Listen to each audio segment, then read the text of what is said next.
Jadi tadi kami sudah mengadakan rapat koordinasi dengan seluruh bupati wali kota dalam rangka pembahasan pertama evaluasi terhadap PSBB.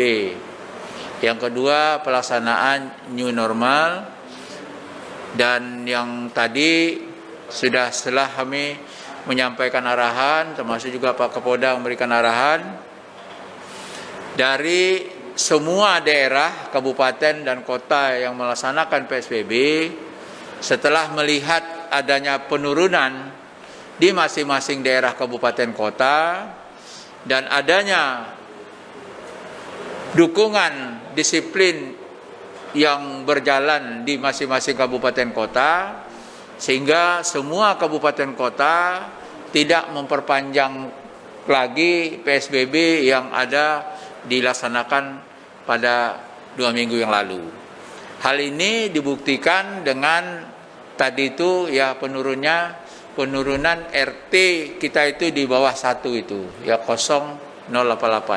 Nah, ini merupakan prestasi dari masyarakat Riau atas kerjasama baik gugus tugas provinsi, kemudian gugus tugas kabupaten kota dan masyarakat Riau sendiri yang mendukung kebijakan ini, sehingga tentunya Riau sekarang ini angka dari penularan COVID-19 ini menurun, ya, baik dari transmisi lokal juga tentunya dari klaster Magetan nih, ya, sampai sekarang tidak ada lagi ya perkembangannya. Nah, sekaligus tadi saya mengharapkan ini harus kita pertahankan dan kalau bisa kita turunkan lagi dari RT yang 088 ini. Jadi karena kalau ini bisa kita turunkan lagi, tentunya ini bertambah bagus. Nah, itulah nanti arah kita kepada tentunya new normal ini. Jadi dengan dukungan masyarakat kita, harapan kita mudah-mudahan terwujud sesuai dengan arahan Bapak Presiden dalam rangka untuk menciptakan masyarakat yang produktif dan aman COVID-19. Nah, kami tadi minta kepada masing-masing kabupaten kota agar mempersiapkan arah kepada new normal ini. Ya, terutama misalnya persiapan untuk sekolah. Sekolah-sekolah ini harus kita sediakan tempat cuci tangan anak-anak. Sekolah ini ruang kelasnya harus kita atur. Kalau misalnya sekarang dalam ruang kelasnya 40, nanti ngatur jaraknya tidak sampai 40, mungkin juga harus diatur shiftnya. Jadi ruang kelasnya juga harus diatur. Termasuk juga terutama yang berkaitan tentunya tempat-tempat wisata. Tempat-tempat wisata tadi juga disampaikan oleh berbagai kepala daerah. Nah, ini kami harapkan tadi sekarang mulai disosialisasikan, diberitahu kepada masyarakat termasuk pengelola-pengelola wisata agar nanti pada waktu kita sudah mulai buka nanti juga ada evaluasi, ada melakukan pengecekan agar nanti semua pihak yang berkenaan dengan ini mereka bisa mematuhi protokol kesehatan. Sepanjang protokol kesehatan nanti misalnya dipatuhi, dilaksanakan dengan baik, tentunya ini bisa berjalan normal, yang kita harapkan juga bisa menggerakkan ekonomi masyarakat yang ada di sini. Apalagi tadi saya katakan wisata ini juga kaitannya dengan usaha kecil, usaha mikro, usaha ekonomi kreatif. Di situ punya tentunya sumber kehidupan yang sangat ditunggu-tunggu momen sekarang ini. Nah, karena itu tentunya terhadap hal ini juga berkenaan dengan aturan kesehatan ini, protokol kesehatan harus juga diikuti dan dipatuhi. Kemudian juga yang ingin saya sampaikan juga tadi khususnya mengenai sekolah, memang kita harus menunggu dulu petunjuk dari Menteri Pendidikan dan Menteri Agama, baik menyangkut sekolah agama dan sekolah umum. Begitu juga terhadap pelaksanaan rumah ibadah, kita masih menunggu tentunya petunjuk juga dari Menteri Agama. Sehingga nanti dengan sinilah baru kita tahu nanti beransur-ansur kita akan mulai melakukan kegiatan-kegiatan seperti biasa. Namun demikian tetap memperhatikan protokol kesehatan. Jadi pakai masker ini sudah merupakan kewajiban. Nanti masuk ke tempat gedung atau tempat kerja tetap ada tempat cuci tangan dan sebagainya. Jadi ini yang harus nanti diatur oleh masing-masing kabupaten kota sehingga nanti bisa melaksanakan new normal seutuhnya sebagaimana yang diharapkan oleh kita semua. Untuk wilayah perbatasan apakah masih Tetap. Jadi tetap, ya tadi tetap. Jadi semua daerah perbatasan itu juga tetap diadakan checkpoint, dan mereka juga masuk ke sini, mereka juga harus menunjukkan surat keterangan hasil uji labor atau rapid test minimal sesuai dengan surat edaran yang telah disampaikan oleh Ketua Gugus Tugas dari pusat gitu. Jadi ini harus menjadi acuan secara nasional dan itu juga tetap dilaksanakan. Jadi kalau mereka tidak ada itu tak bisa masuk ke daerah kita.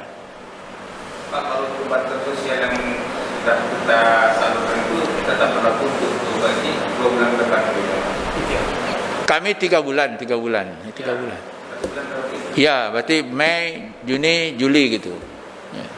Pak, untuk kota sendiri gimana Pak? Itu masih tetap berlaku tidak pemberian sembako? Saya tak ngecek pula itu tadi. Untuk wilayah perbatasan posko untuk beberapa posko kan masih kurang fasilitas Pak. Itu gimana Pak? Apakah dari provinsi yang akan melakukan penerapan atau koordinasi dengan kabupaten? Provinsi. Jadi sampai saat ini itu checkpoint itu masih seutuhnya. Jadi tidak tidak berubah itu. Baik tadi contoh ya, misalnya tadi Bupati Rokan Hulu mengatakan checkpoint dia dengan Sumatera Barat itu 2. Checkpoint dia mengenai Sumatera Barat itu 1. Sumatera Utara gitu.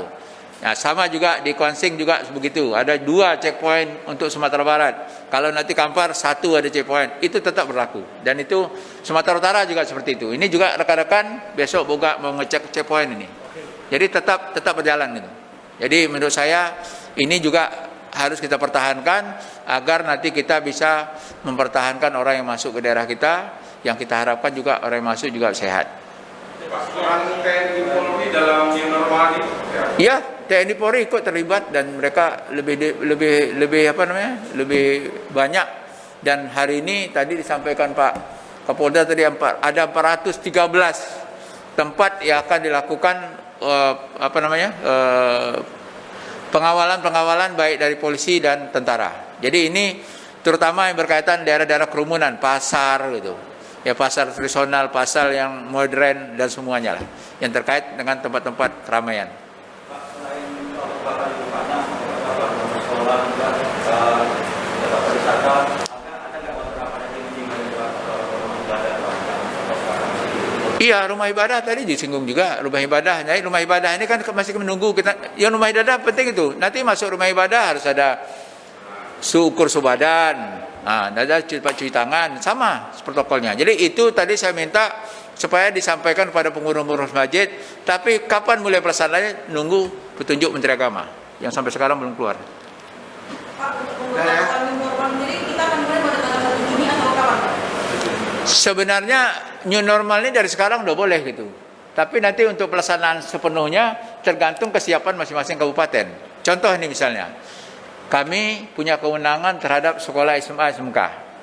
Sekolah ini nanti mau buka tergantung tunggu perintah Menteri Pendidikan. Kalau misalnya satu sekolah buka 1 Juli, kita harus sudah siap.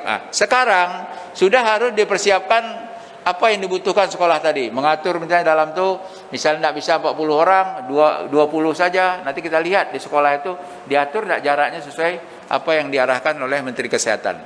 Kemudian nanti ada tempat cuci tangan. Berapa di tempat cuci tangan ada sekolah? Kan tak mungkin di tempat hanya 1 aja. Nah, termasuk nanti termogan yang untuk mengukur nanti suhu badan. Jadi hal-hal seperti itulah misalnya. Nanti kabupaten juga seperti itu. Sosialisasi. Ya, jadi makanya dari sekarang harus disosialisasikan oleh masing-masing pemerintah daerah kabupaten kota. Jadi semuanya sama, kantor juga, kantor pemerintah, kantor swasta sama. Kedudukannya sama. Itu sudah diatur oleh peraturan Menteri Kesehatan gitu. Oke. Dah ya? Ada lagi? Apa lagi? Kondisi ini Pak, kita kan kemarin sudah mengajukan pencairan dana DBH. Gimana Pak realisasinya? Kalau DBH, kalau yang kurang salur kemarin sudah terrealisasi, ya. Nah, sudah. Itu yang kurang salur tahun 2018 sudah dapat duitnya. Dah. Nah, tapi kalau yang lain belum. Dah. Dah cukup ya, makasih ya.